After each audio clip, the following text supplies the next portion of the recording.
संयम नहीं, अब संघार का समय है माँ। सभी सीमाएं पार कर चुका है वो। देव सेनापति कार्तिकेय प्रजा को अपनी माया जाल में उलझाया है। उस उदंड इंद्र पुत्र जयंत को अपना भक्त बनाया है। मेरे और आपके स्थान पे उसकी जय जयकार करवाई है उसने, और वो अब हमारी बुद्धि को भ्रमित करने के लिए भयानक दृश्य उत्पन्न कर रहा है। ब्रह्म नहीं, संकेत है ये। हमारा अस्त्र को देखना आगामी युद्ध का संकेत है। उसकी तैयारी करो पुत्र, फिर तुम्हारी संहार की इच्छा भी पूर्ण हो जाएगी। मेरे आदेश पर सिंहमुखन कुलदेवी पूजा करने गया है। उससे शीघ्र अपनी पूजा संपन्न करके यहाँ लौटने को कहो। अवश्य माँ, परंतु इस जयंत का क्या करे माँ? तुम्हें उसका कुछ नहीं करना है पुत्र। उसका परिणाम मैं सोच चुकी हूँ, इसीलिए त्याग दो अब उसकी चिंता। निश्चिंत रहो, उसका भयंकर अंत अवश्य होगा।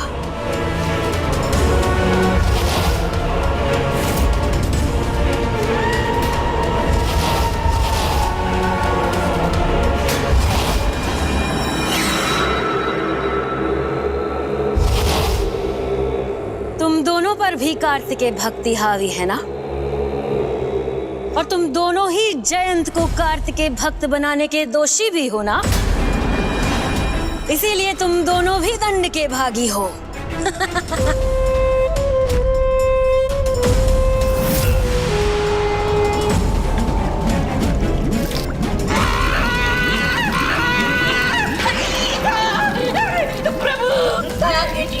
प्रभु दया कीजिए, दया कीजिए प्रभु, रक्षा कीजिए, निदान कृपा कीजिए।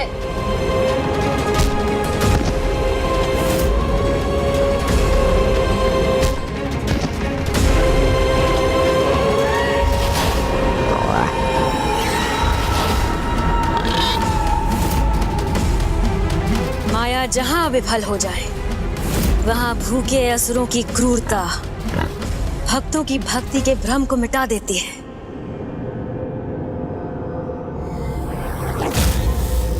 यहाँ से मुक्त होने का क्या मार्ग है? अब यहाँ और कौन सा संकट छाने वाला है?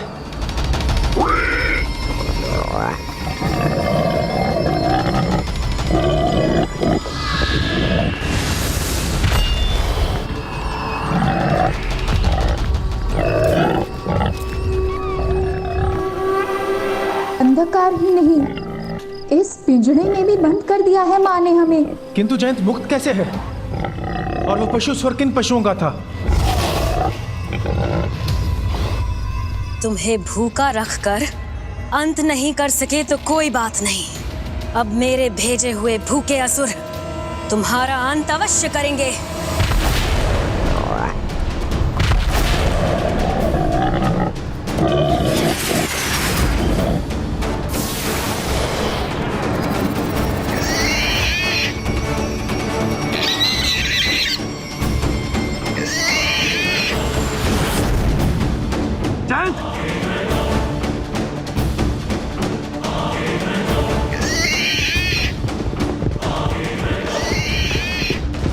मात्र 6 दिन दे रही हूं तुम्हें। इन 6 दिनों में एक एक कर इन्हें रोकने वाली 6 बाधाओं को तोड़ूंगी मैं। 6 दिन बढ़ने दूंगी इनकी भूख, जिससे वो अपने चरम पर पहुंच सके।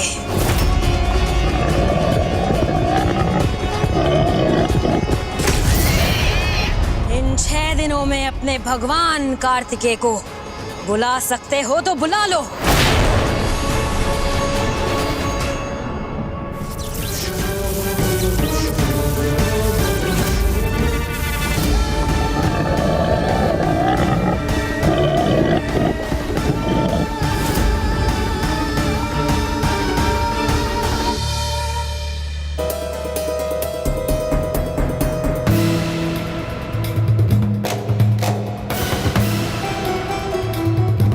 भाभी माँ तो अत्यंत निकट पहुँच गई हैं और मैं अभी तक भ्राता को विवाह के लिए मनाने में सफल नहीं हो पाया। यदि भाभी माँ को देखकर भ्राता क्रोधित हो गए और भाभी माँ इस बात से अपमानित अनुभव कर लौट गई तो अनर्थ हो जाएगा। प्रभु, आपको प्रथम बार इतना चिंतित देखा है मैंने। चिंता का ही तो विषय है मूषक जी। एक और जयंत पर निरंतर संकट बढ़ता जा रहा है, वहीं दूसरी ओर हमारी सेना अब बिल्कुल क्लांत हो चुकी है और अब भाभी माँ भी यहाँ पहुँच गई हैं। पता नहीं इन संकटों का कैसे निवारण होगा।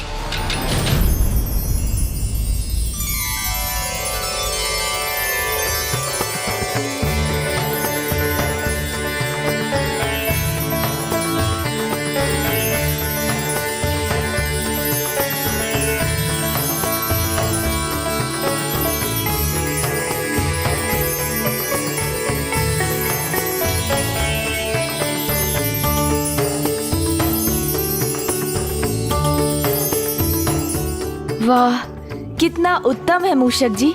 भाभी माँ के आगमन से हमारी सेना पुनः ऊर्जावान हो रही है।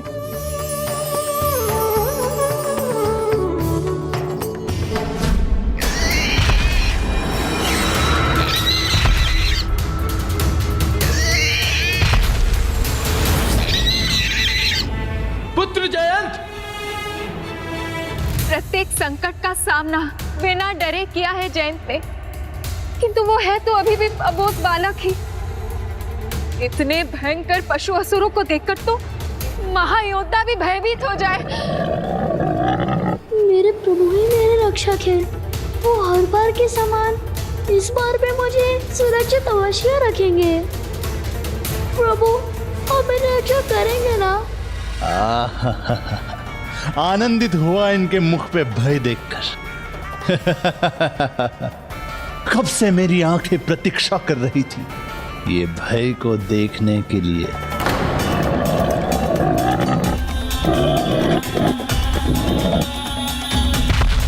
हे प्रभु, मेरी रक्षा करेंगे ना? प्रभु, आप मेरी रक्षा करेंगे ना?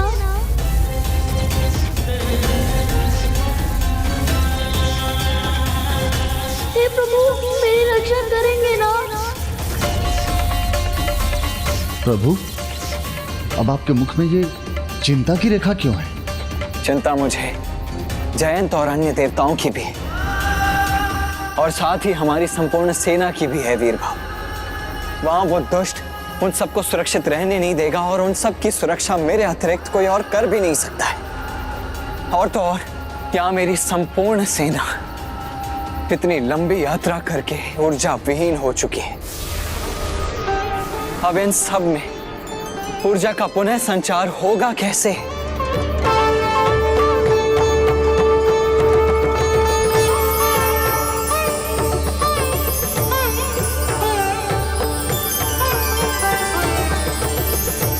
कुछ भी हो, करना तो मुझे ही कुछ होगा अब।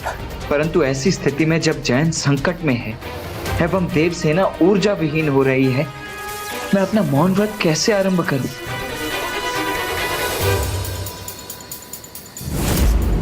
शीघ्रता कीजिए प्रभु, भाभी माँ अब पहुँचती ही होंगी।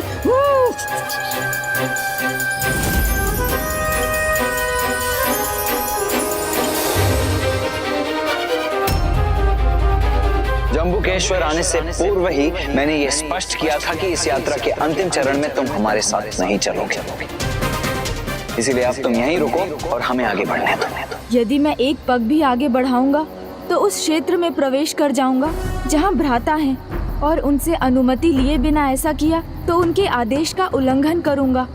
ये तो बड़ी उलझन हो गई है, अब मैं क्या करूं?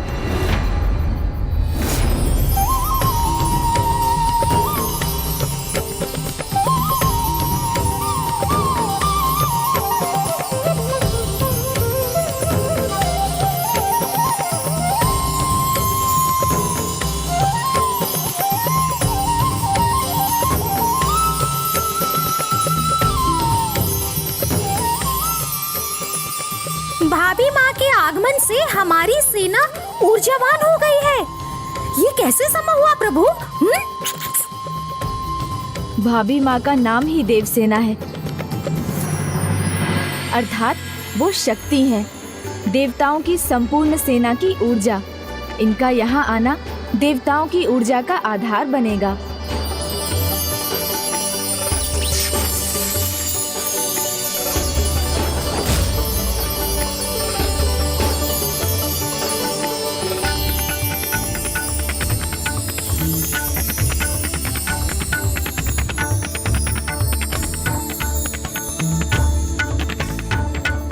देव सेनापति कुमार कार्तिकेय, आप तनिक भी चिंता मत कीजिए। हमारी सेना का नेतृत्व मैं संभाल लूंगा। और प्रभु, मैं जयंत और देवताओं की रक्षा करने के लिए प्रस्थान करूंगा। वीर बाहु का जाना अत्यंत आवश्यक है।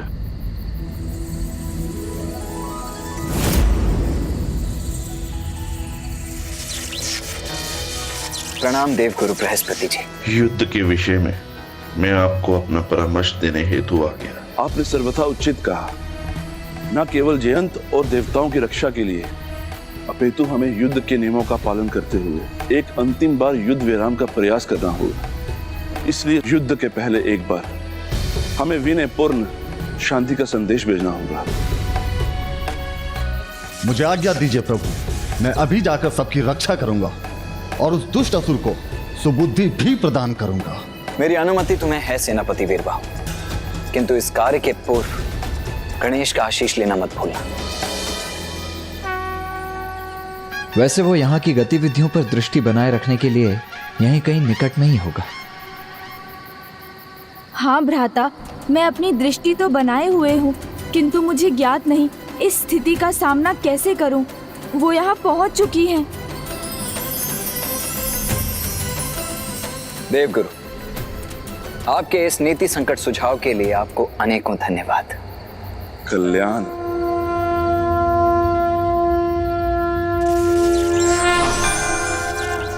आज्ञा दीजिए प्रभु।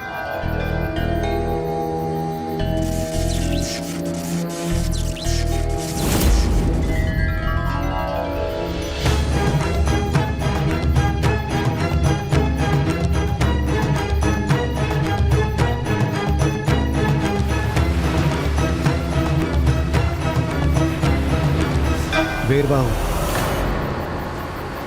देव सेनापति कुमार कार्तिकेय ने कहा था आगे बढ़ने के पूर्व आपको प्रथम पूज्य गणेश जी से आशीष प्राप्त करनी होगी। किंतु देवराज, प्रभु कार्तिकेय और प्रभु गणेश दोनों परम ब्रह्म हैं। इसलिए प्रभु कार्तिकेय से आशीष लेना गणेश जी से आशीष लेने के समान भी तो है। इसलिए इस समय मुझे तनिक भी विलंब किए बिना जयंत और देवताओं की रक्षा की चिंता करनी चाहिए। और अभी गणेश जी को ढूंढने लगा तो बहुत समय बीत जाएगा और जयंत की सहायता में मुझे देर हो जाएगी। किंतु भ्राता, महेंद्रपुरी तो लंका से भी आगे है, फिर आप इस सागर को पार कर वहां कैसे पहुंचेंगे? चिंता मत करो भ्राता, प्रभु ने आज्ञा दी है तो मार्ग भी सुगम बना देंगे।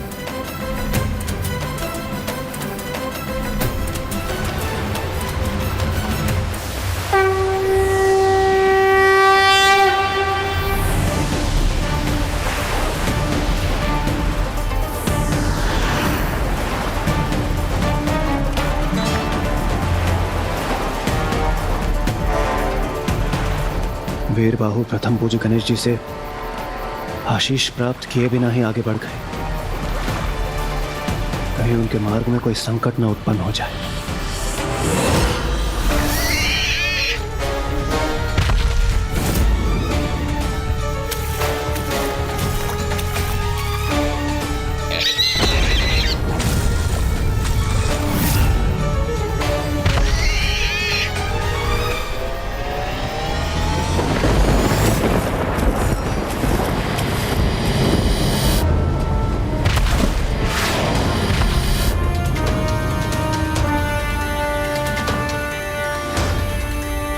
स्वामी कार्तिकेय के भक्त संकट में हैं।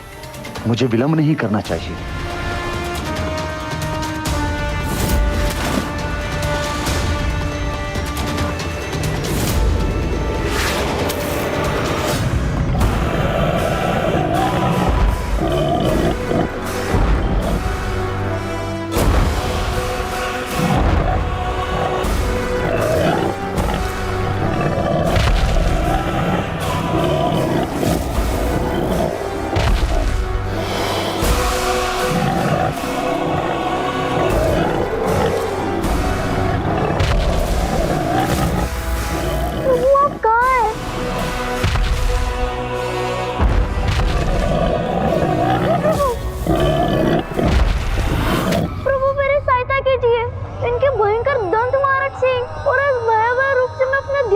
बचा सकूं।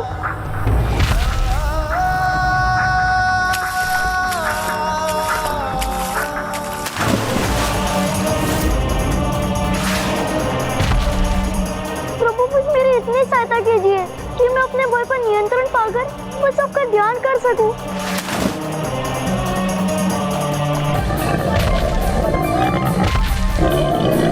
ओम सुब्रमण्यम कार्तिकेय स्वामी।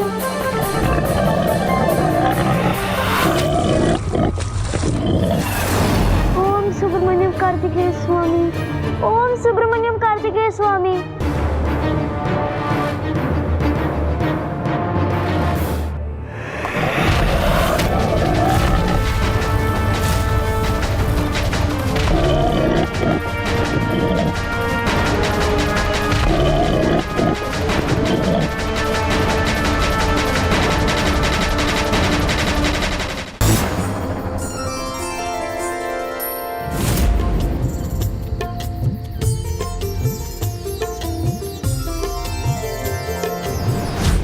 अच्छा तो ये होगा कि भ्राता होने वाली भाभी माँ को देखने के पहले ही अपना मौन व्रत आरंभ कर लें और मुझे अपने अंतिम उपाय का प्रयोग करने की आवश्यकता ही ना पड़े।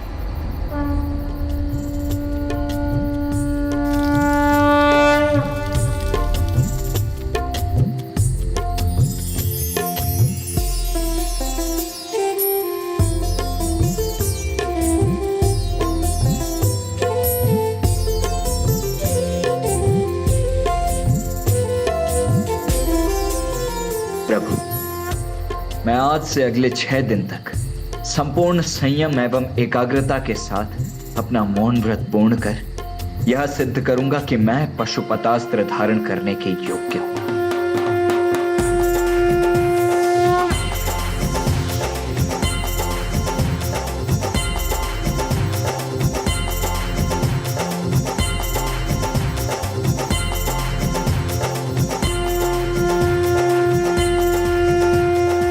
अब तो कुछ भी अहितकर होने से रोकने का एक ही उपाय है।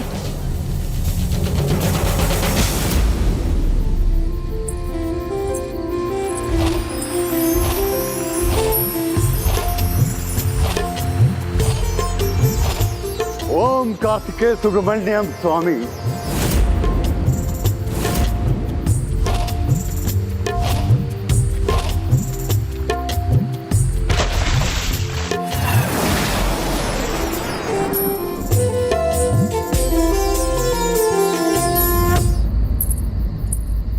देवसेना यहाँ?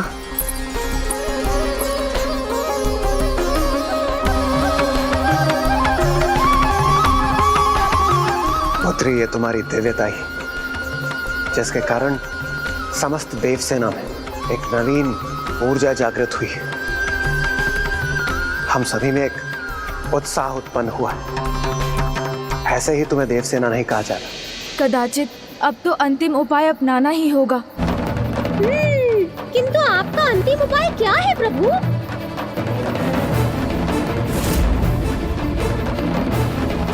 गणेश जी, ये रही मेरी पुत्री देवसेना। मुझे ज्ञात है देवराज, यही तो चिंता है मेरी। चिंता? गणेश जी, इसमें चिंता की क्या बात? ये तो बहुत अच्छी बात है। वो अपने भावी पति, अपने स्वामी से भेंट करने के लिए यहाँ आई और फिर मेरी घोषणा अनुसार सुरापद्म के अंत के बाद विजयी हुए कुमार कार्तिकेय से ही उसका विवाह होगा।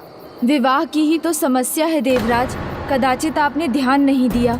इस यात्रा में पग पग पर मैं भ्राता कार्तिकेय से विवाह की ही बात करता रहा। कथाओं से उन्हें विवाह संबंधित ज्ञान भी देता रहा, किंतु विवाह में उनकी रुचि जागृत करने में असफल रहा। तो ऐसे समय में जब पाशुपतास्त्र को प्राप्त कर दुष्टों का संहार ही भ्राता का एकमात्र लक्ष्य है, तो उनके मौन व्रत ध्यान के आरंभ के पहले भाभी माँ देवसेना का यहाँ पहुँचना कहीं एक नवीन संकट ना खड़ा कर दे। आप उचित कह रहे हैं गणेश जी, किंतु यदि उन्होंने देवताओं की और समस्त देवसेना की ऊर्जा बनी पुत्री देवसेना को लौटा दी और हमारे सभी योद्धा पुत्री देवसेना के मनोभाव के ही समान दुखी और ऊर्जा विहीन हो जाएंगे। इसलिए तो भ्राता के देखने के पूर्व भाभी माँ को रोकना आवश्यक है, किंतु ये कैसे होगा? प्रथम पूज्य गणेश जी, आपका बुद्धि कौशल, आपकी ओजस्वी वाणी, आपकी युक्ति, आपके वचन सदैव सार्थक रहे। आप किसी को भी कुछ भी समझाने में सफल रहे, इसलिए पुत्री देवसेना को समझाने का कार्य भी आप ही को करना होगा। किंतु आप भी तो समझिए देवराज, मैं उनका भावी देवर भला उन्हें भ्राता से भेंट करने से कैसे रोक सकता हूँ?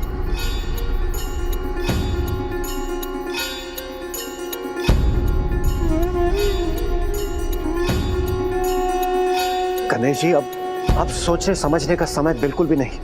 अब प्रथम पूज्य भविष्य में सुख को निर्धारित करने वाली इस दिव्य घटना को दुखद घटना में परिवर्तित होने से आपको रोकना होगा।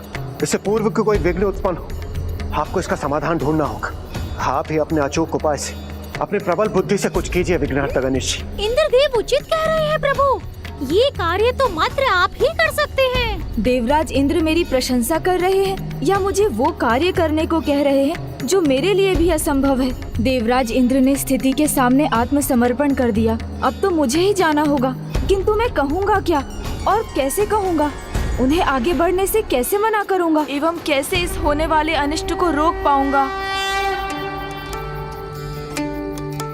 स्वामी, मैं आपके निकट पहुंच ही रही हूँ। अब शीघ्र मुझे आपके प्रत्यक्ष दर्शन प्राप्त होंगे।